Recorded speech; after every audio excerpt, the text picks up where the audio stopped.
Heto na, heto na, heto na, heto na! Boruto Time Skip 2 Blue Vortex Chapter 36 Full Review. At ang cover page nga natin para sa chapter na ito ay wala ngang iba kundi itong si Foreman or si Amado. At ang title nga ng chapter na ito ay Parental Love. At para naman sa pangunahing panel dito na pinapakita ay ito ngang si Kawaki na sinasabi niya kay Amado na ninanais nga ba daw talaga ni Amado na dakpin o kidnapin si Koji. Na siyang sagot naman ni Amado na oo, ganun na nga daw. Pero hindi pa nga din daw mahulaan ni Kawaki ang motibo nitong ni Amado. Pero kahit gayon pa man, isang bagay lang din naman daw ang gusto na mangyari ni Kawaki. Na sana itong bagay nga daw na ginagawa niya, itong bagay na ginagawa ni Amado ay hindi nga daw mangyari na mahadlangan sila upang mapigilan ang mga Divine Trees o yung mga humanoid Ten-Tails. Na siyang sinabi o sinagot naman sa kanya dito ni Amado na dapat nga daw malaman ni Kawaki na ang lahat ng bagay nga daw na to na ginagawa niya ay para nga daw sa kanyang anak na babae na si Akibi. Na kaya ibig sabihin nga lang din na gusto nga din daw ni Amado na magsiwala na o magsi-wipe out na yung mga kalaban nga din daw nila Kawaki na mga Shinju. At saka gusto lang naman daw ni Amado na makausap si Koji nang sila nga lang daw dalawa. Na kaya nga dyan dito nga sinabi na nga rin ni Kawaki na kung magkagayon man, ano na nga ba din daw ang plano. Na sinabi naman ni Amado na nakakagulat nga daw dahil kusang nakikipag-cooperate na nga daw itong si Kawaki na base pa nga din daw kasi sa kanyang inaakala kinakailangan pa nga din daw kasi ito na kumbinsihin. Na sinagot naman ni Kawaki na sabihin na nga daw agad ni Amado ang plano. Ayaw na nga din daw niya malaman pa ang mga ilang bagay na basta't hindi nga daw ito hahadlang sa kanya mga plano o mga goal mangyaring okay na nga daw o ayos na nga din daw sa kanya yon. Na kaya nga dyan dito nga nagsimula na nga din itong si Amado na dahil yun din naman daw ang gusto ni Kawaki at bilang panimula ay inalam nga muna niya na kung si Boruto nga ba daw ay nasa bayan ngayon ng Konoha. Nasagot naman ni Kawaki na oo, nandirito nga daw si Boruto ngayon sa bayan ng Konoha. Bagamat hindi nga daw ito madedetect ng sensory unit pero bilang isang Otsutsuki nga din daw nararamdaman nga daw ito ni Kawaki. Na kaya nga dyan dito nga sinabi na nga rin ni Amado na kung magkagayon man daw maganda nga daw ito at ito na nga daw ang kanilang tsansa. Dahil nga daw si Boruto at Koji ay hindi ngayon magkasama at ang importanteng bagay pa nga daw na yung ten direction ni Koji ay patuloy nga daw na nag-a-update ay mangyaring magagawa na nga din daw niya na makita yung kanilang mga magiging aksyon sa mga paparating. Na kaya kung gagawin na nga daw nila dapat ngayon na nga din daw mismo. So habang tinititigan nga ni Kawaki itong si Koji na nakadapa o nakabulagta kaalinsabay naman din yan lumipat na nga din ang panel dito sa Konoha at dito nga sa office ng Hokage ay pinapakita nga itong isa sa mga royal advisor ng Panginoong May Lupa na si Lord Gobu. At dito ngayon kinikwento niya na yung mga magulong nangyari sa ilang nakalipas na kani-kanina nga lang daw ay nasa rooftop na nga daw siya ng Hokage's office samantalang ang pagkakatanda niya ay kinakausap nga daw niya si Shikamaru para nga daw sa interrogation. Wala nga daw talaga siyang matandaan o maalala na umalis nga daw siya sa kanyang kinauupuan miski nga daw na lumabas siya o umalis siya ng room. At hindi nga lang din daw ang bagay na yan na idagdag pa nga daw dito na yung pagkadilat nga daw niya sa rooftop ay bumungad nga daw sa kanya yung pagkarami-raming Shinju. Hilong-hilo nga din daw siya ng mga oras na yon. At napaka-desperado nga din daw na sitwasyon sa mga oras na yon. Dahil lalo't inaatake na nga din daw siya ng mga Shinju. Ngunit subalit datapwat biglaan na nga lang din daw na nangyari na sumulpot nga daw si Boruto at pinagkakana yung mga Shinju. Nakakana nga din daw sana sa kanya. Yun nga daw ang nangyari sa paglitaw nitong mamamatay Hokage at traidor na si Boruto. Pero siyang idinagdag naman dito ni Sai na ang mga bagay nga daw na yon ay nangyari nga daw o naganap sa isang kisap mata at sa isang wasiwas ay nasa mga 6 nga daw agad na Shinju ang kanyang napatumba. Mga Shinju na aatake nga kay Lord Gobu. At kaya nga dahil dyan dito nga sumabat na nga din itong dalawang matanda na tropa nga ni Danzo dati na sinasabi nga nitong ni Lola na ang sinusubukan nga ba daw nilang sabihin na ang nagligtas nga kay Lord Gobu ay ang traidor nga ba daw na si Boruto. Na siyang sagot naman ni Gobu na walang pag-aalinlangan na ganun na nga daw.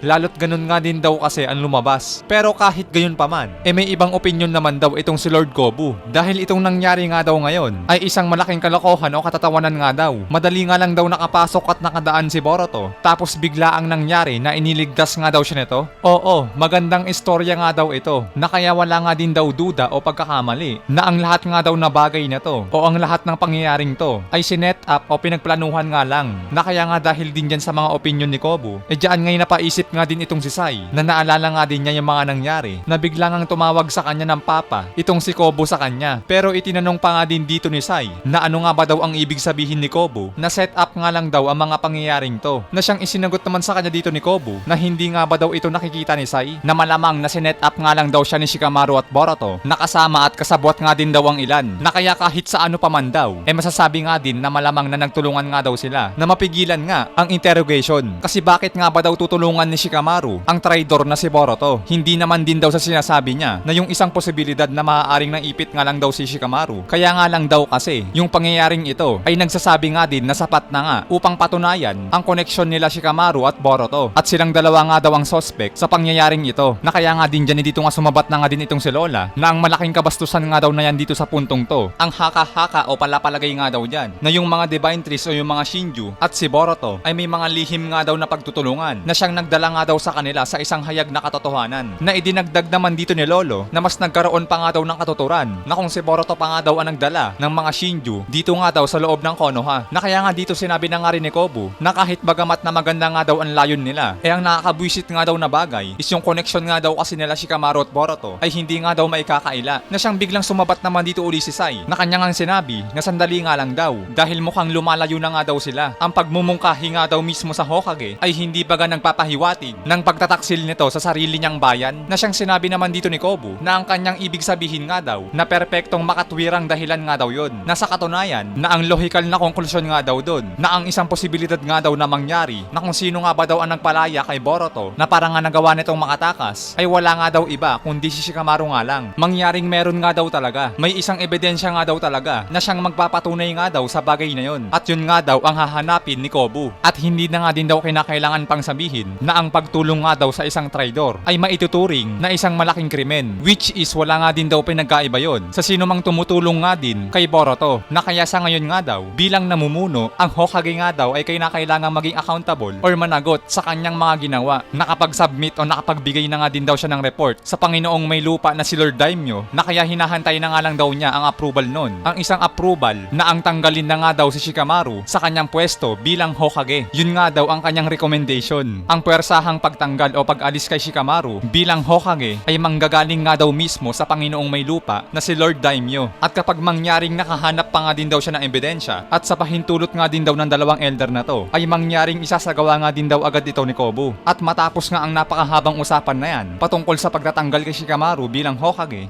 speaking nga din kay Shikamaru, dito nga din sa kasunod na panel ay pinapakita na nga siya dito habang binabasa nga itong isang liham. Nakaalinsabay naman yan, dali-dali nga rin o biglaan nga rin na may tumawag sa kanya dito mula sa sensory unit at inireport nga sa kanya na may na-sense o nahuli nga daw sila na isang chakra na katulad nga daw sa chakra signature ni Master Jiraiya. Pumasok o nandirito na nga daw siya sa loob ng bayan ng Konoha, at kaya nga dahil din sa report na yan diyan ngay nabahala na nga din itong si Shikamaru na ano na nga ba daw ang nangyari kay Koji, at idinagdag pa nga dito ng sensory unit na kani-kanina nga lang daw ay nakaramdam din sila ng isang pagpasok ng isang member ng Kara, at nagpataas nga din ito ng possibility na pag-atake nga daw ng isang kalaban, which is aware naman din daw si Shikamaru doon, na kaya sinabi na nga din ni Shikamaru sa sensory unit na makinig nga daw sila sa kanyang sasabihin, na ang bagay nga daw na to masyado na nga daw confidential, na kaya mangyaring si Shikamaru na nga rin daw ang hahawak o mag-handle dito, at kaya sabihin nga daw nila kung saan nga ba daw ang eksaktong lokasyon ngayon ni Kashin Koji dito sa loob ng Konoha. At speaking nga of Koji, matapos nga ipakita si Shikamaru dyan ay lumipat na nga din ng panel dito na kung saan pinapakita nga itong si Koji na nakahiga at nakapikit nga ang kanyang mga mata, at di nga rin kalaunan nang magkamalay o magising na nga ito nakita na nga lang din niya ang kanyang sarili na nakaposas ng isang klase ng posas na imposible nga siyang makawala or makagamit man lang ng kahit anong jutsu. Nakaalinsabay nga din yan. Dito nga kinausap na nga rin siya ni Amado na sinasabi nga sa kanya neto dito na nagulat nga daw siya dito kay Koji dahil nagawa nga daw nito na makasurvive or makaligtas laban nga kay Ishiki. Long time no see na nga daw dito kay Koji, at sana hindi nga din daw ito nagtanim o naggimkim ng sama ng loob sa kanya, na siyang sinagot naman dito ni Koji na pinaghandaan nga daw niya ang misyon na yon. Alam nga daw niya ang kanyang role, na kaya illogical nga din daw sa kanya ang magtanim ng sama ng loob, na siyang nagustuhan naman ni Amado bagamat nakakatuwa nga daw na buhay pa itong si Koji. Pero ang isang bagay nga daw dito na siyang pumupukaw nga daw ng interes ni Amado is yung Shinjutsu nga daw ni Kashin Koji na 10 Directions, ang isang ability nga daw na may kakayanan na makita ang mangyayari sa hinaharap, na sa pagkakaunawa nga daw nitong ni Amado na ang pagkakaayon-ayon nga daw ng 10 Direction nitong ni Koji ay nakabase nga daw sa mga updates na kung minsan ay irregular or kaya naman biglaan, at hindi bagay yung huling update nga daw dito doon pa nga daw sa nakalipas nakalipas na 4 na araw, yung bago nga daw magsimula ang laban nila kay Limamushi. At doon naman daw sa during sa battle nila kay Mamushi, doon na nga din daw nagsimula na maging aware siya dito nga daw sa 10 direction ability ni Koji, na kaya dito na nga din daw siya nagkaroon ng ideya patungkol sa bagay na to, na sa madaling salita nga daw ay sila nga ay nasa bagong hinaharap na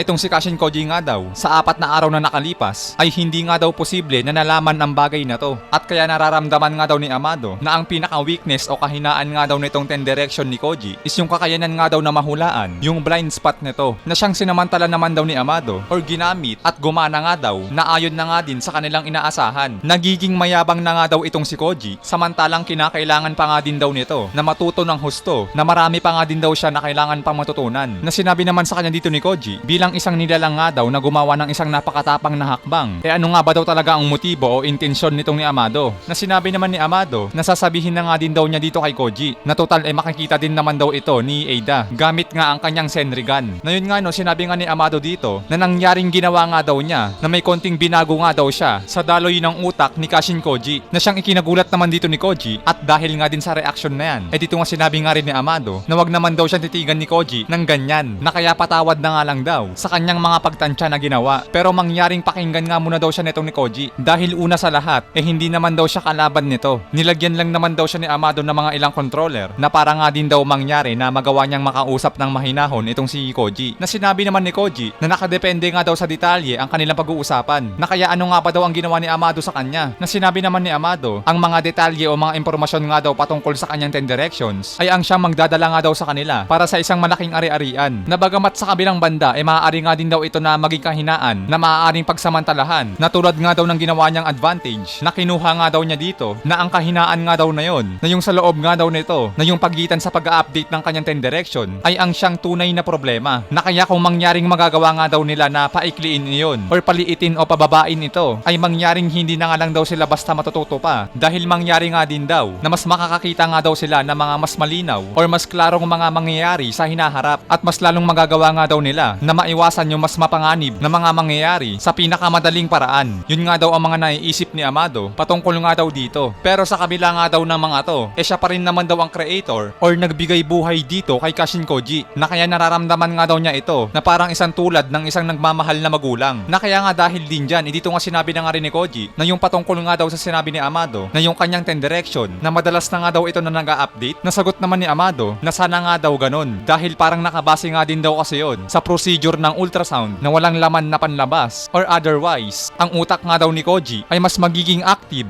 kumpara nga sa mga nagdaan. At ang worst case naman daw dito na inilagay nga lang daw ni Amado ang kanyang isip sa kaginhawaan, pero gusto nga din daw niya makatulong, na kaya nga dahil din dyan dito nga tinawag nga uli niya si Koji at pinatingin nga niya si Koji dito nga sa direksyon na kung saan nakapwesto nga itong anak niya na si Akibi, na ito nga daw na anak niya na babae ay yung memory nga daw nito ay naka-store nga daw sa data ng karma ni Kawaki, na once nga daw nagawin na nga ni Kawaki na i-implant ang kanyang karma dito sa clone, mangyaring ang anak nga daw na babae ni Amado ay maibabalik mula nga daw sa mga impormasyon na nanggaling sa karma, na same o parehas nga lang din daw sa ginagawang pag-resurrect ng isang Otsutsuki. Na kaya nga dahil din dyan dito nga itinanong na nga rin ni Amado ang isang bagay na gamit nga daw ang kanyang 10 directions nangyaring nakita nga ba daw ni Koji sa hinaharap o future na inimplant ni Kawaki ang kanyang karma dito sa clone. Na siyang sinagot naman sa kanya dito ni Koji na hindi nga daw, na kahit isang beses ay hindi nga daw niya nakita na ginawa ni Kawaki ang bagay na yon. At saka isa pa nga daw sa kagandahan ng 10 directions lahat nga daw ng mga nakita niya sa future na-store nga din daw sa kanyang memory, na kaya mangyaring masasabi nga din daw talaga niya na walang pag-aalinlangan na miski isang beses ay wala nga daw na nangyari sa future na nangyari nga ang bagay na yon, na inilagay ni Kawaki ang kanyang karma sa clone ni Akibi. Pero ang isang bagay nga daw na nakita niya sa bawat hinaharap is yung paglitaw o pagpapakita nga daw ni Jura na karamihan nga daw sa mga pangyayaring yon ay madalas ngang napapahamak at namamatay si Kawaki. At kaya nga dahil din sa mga impormasyon na yan na binanggit nga o sinabi ni Koji kaalinsabay nga din yan nangyaring tinanggal na nga din ni Amado ang posas ni Kashin Koji, na siyang ipinagtaka naman dito ni Koji habang sinasabi nga ni Amado dito na salamat nga daw at natutuwa nga din daw siya at nangyaring nagawa nga din daw niya na makausap uli ng harapan itong si Koji. At kaya mangyaring sa susunod na nga lang din daw siya manghihingi ng update na kung ano na nga din ba ang pwede nilang makita uli sa future o hinaharap, na siyang magdilid nga din daw sa kanila sa mga susunod na hakbang. At yun nga mga sir no, matapos ngang ipakita ang napakahabang usapan na yan, panandalian nga lang din muna na lumipat nga ang panel dito kay Shikamaru, dahil nga dito nga sinasabi nga rin na ang pagkabuwisit nga niya kay Amado na ditong ipinapakita na nandito nandito na nga din siya sa labas ng pinto ng laboratorio ni Amado at pinipindot nga niya ang passcode. Ngunit hindi nga ito gumagana dahil mukhang pinalitan na naman daw ito ni Amado. At lumipat nga din agad ng panel na dito nga balik sa hideout nila Koji at pagka-teleport back nga agad dito ni Boruto, nangyaring napansin nga din agad niya na wala nga dito si Koji pero hindi nga din nagtagal ay bigla na nga lang sumabog dito sa kanyang paligid o dito sa kanyang tabi at ang lumitaw nga sa makapal na usok na to ay wala ngang iba kundi ito na nga si Kashin Koji. Nangyaring nakabalik na nga din siya dito sa pamamagitan nga din uli ng kanyang summoning jutsu gamit nga ang kanyang palaka matapos na nga din siyang pakawalan ni Amado. So yun nga no, nang makita nga siya dito ni Boruto ay nagulat nga din ito at sinabi nga agad nito na ano nga ba daw ang nangyari. Nasagot naman ni Koji na ipapaliwanag nga daw niya mamaya na kaya tinawag nga din agad niya si Inujin at si Ada. Nakaalinsabay nga din dito si Shikamaru at dito ngay nag-request si Koji na sabihin nga daw ni Ada na kung ano nga ba daw yung mga bagay na ginawa ni Amado sa mga nakalipas na oras na siyang medyo kinabwisit naman itong ni Ada dahil parang boss nga lang daw niya ito na makapag-utos itong si Koji. Pero siyang sinabi naman agad dito ni Koji kay Ada na importanteng bagay nga lang daw ito. Ngunit subalit datapwat. Habang kinakausap nga ni Koji si Ada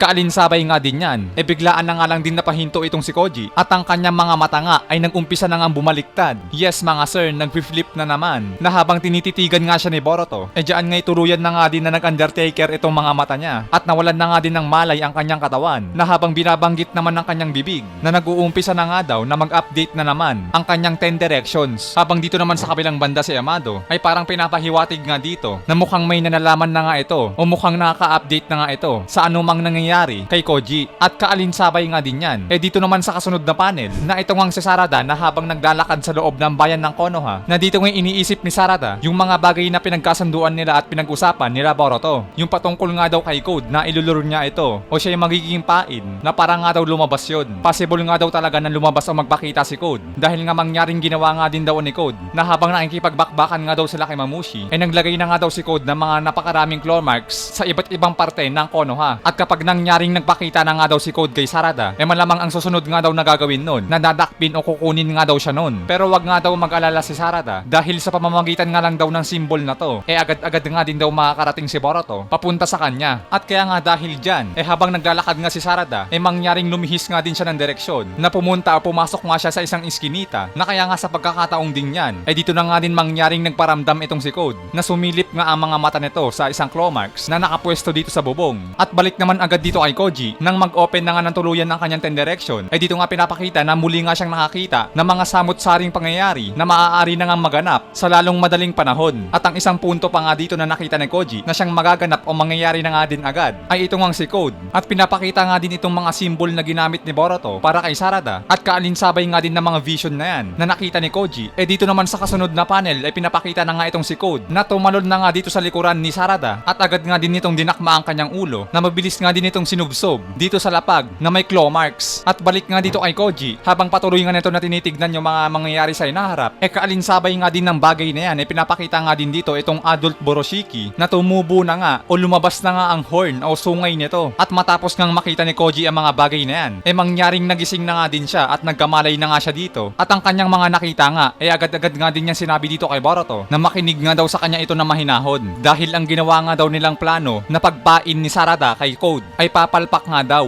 dahil nga kaalinsabay nga din ng bagay na yan dito nga din sa kasunod na panel pinapakita nga din na tuluyan na nga sinubsob ni Code itong pagmumukha ni Sarada na kinuha nga din ni Code itong mga symbol na ginamit ni Boruto o gagamitin ni Boruto para nga puntahan agad si Sarada dito nga sa lokasyon na to na dito nga sinasabi ni Code na nakita na nga daw niya dahil nagtataka nga daw siya na kung bakit nasa-sense nga daw niya o nararamdaman yung chakra ni Boruto kapag lumalapit nga daw siya kay Sarada at dahil pala daw yon dito nga sa mga symbol na to na siyang tumutulong nga din daw kay Boruto para sa kanyang teleportation at mukhang gagamitin nga din daw ni Boruto ito para mangyaring makarating nga din daw siya sa hideout ng mga Shinju at kaya nga dahil din sa mga bagay na yan na dahil na natunugan na nga din ni Code at nagka-idea na nga din itong si Code sa mga plano at balak nga nila Sarada at Boruto diyan nga pinapakita nga din na agad-agad nga rin gumamit ng Mangekyou itong si Sarada pero nga dahil mabilis nga itong si Code mangyari nga na sinubsob niya ito na tuluyan at pinasok ang katawan nito sa claw marks na bago pa nga mag-activate ang skills o ability ng Mangekyou ni Sarada na siyang sinabi pa nga ni Code dito kay Sarada na patawad nga daw dahil huli na nga daw ang lahat at kaalinsabay naman yan dito naman sa kabila agad-agad nga din na pumorma itong si Boruto ng kanyang Hiraishin o teleportation upang puntahan nga agad nito si Sarada sa kanyang lokasyon ngayon habang ito naman si Koji ay sinisigawan nga si Boruto na wag nga daw gawin o wag nga daw ituloy ni Boruto ang kanyang binabalak binabalak. Pero huli na nga din ang lahat at nakapag-teleport na nga agad si Boruto. At ang bagay ngang ito ay siyang kinabwisit nga nitong Nekoji dahil sa katulonggesan nga daw ni Boruto. At yun nga no, nang mangyari na nga na makarating na nga si Boruto dito sa lokasyon ni Sarada, pagdating nga niya dito, ang naabutan na nga lang ni Boruto ay itong claw marks ni Code. At kasama nga ng mga claw marks na yan ay itong dalawang symbol nga na binigay nga niya kay Sarada. So ayan nga guys ang huling panel dito na pinapakita para nga dito sa ating Boruto Time Skip to Blue Vortex Chapter 36 full review. Awit talaga man. Awit tayo dito mga sir.